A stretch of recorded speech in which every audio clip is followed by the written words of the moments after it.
Been quite a while, hasn't it, since I've used you? It's only been 3 months. It's called creating drama, jerk. Oh. Hello there. Welcome back to another session of Therapy and Panels.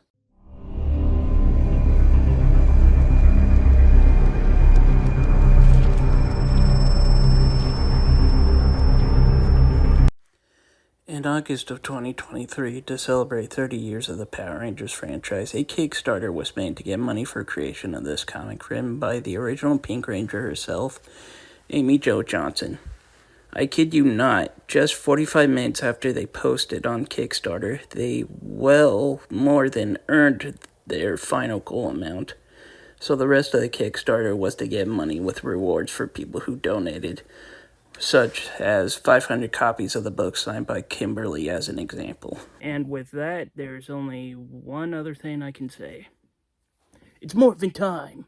Super Guru! And with that, let's take a look and see what 22 years have done after defeating their greatest villains with Mighty Morphin Power Rangers The Return, issue number 1. Reading from a trade, but it does use the first issue cover, so I'll say something. And really, it's beautifully made. Kimberly here thinking about the other Rangers, and in the visor we see her and Tommy kissing. It's a beautifully made drawing.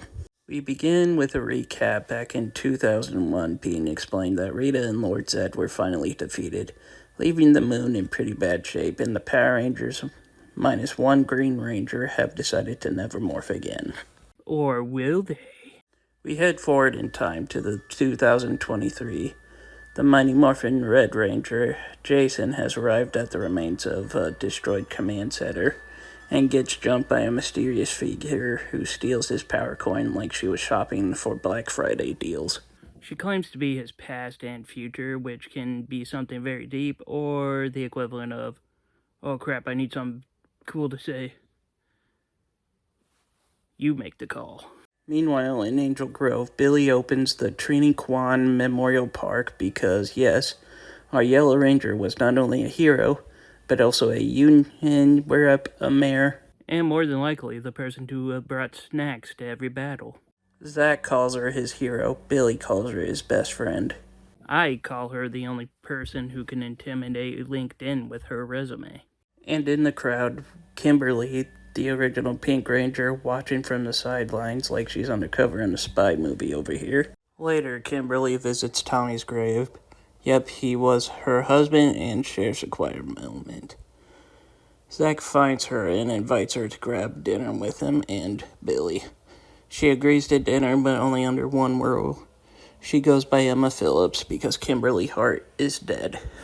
Don't worry, she's not a zombie. She's just in emotional protection services. Now we get to Chet's diner with, I'm sure, a not very awkward conversation will begin. Billy's been using his power coin to test teleportation.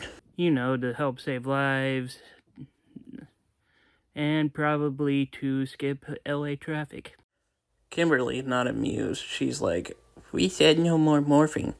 But Zach jumps in saying, we haven't morphed, we are just using the power coins differently, like how I used mine to power a hip-hop clean energy festival.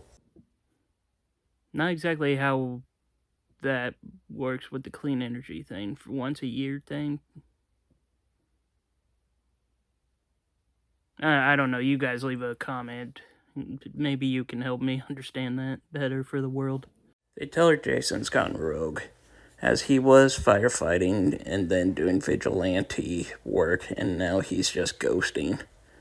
There's a new morphing grid user, and Jason thinks it's from her. Of course, that is such a crazy notion. Kimberly's got the perfect alibi. She's been in Canada drinking tea and dodging all the drama that her past has left her. Perfect alibi. The others suggest becoming Rangers one last time to find Jason, but Kimberly angrily says no and leaves to return back home. Kim gets a visit from Selena, Trini's cousin's daughter, and she's got receipts showing Trini's morpher and a photo of the original team unmasked. Oh please, that picture could be anybody. It was the 90s. There were lots of pretty white girls that looked just like that. And that was the Mighty Morphin Power Rangers The Return. And for my diagnosis of the first issue, this is a good beginning. It's kind of neat to see what these characters have done after their jobs as Rangers are done with, but for others, it's kind of sad to see how they just can't completely leave their past behind them, with whatever it is that happened to Tommy and the random appearance of Trini's niece Selena coming into the picture. Definitely makes you want to continue reading the series.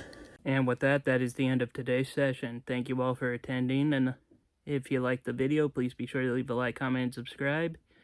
And until next time, I am the Super Guru, signing off. And in honor of the Power Rangers stuff, I also like to say, may the power protect you.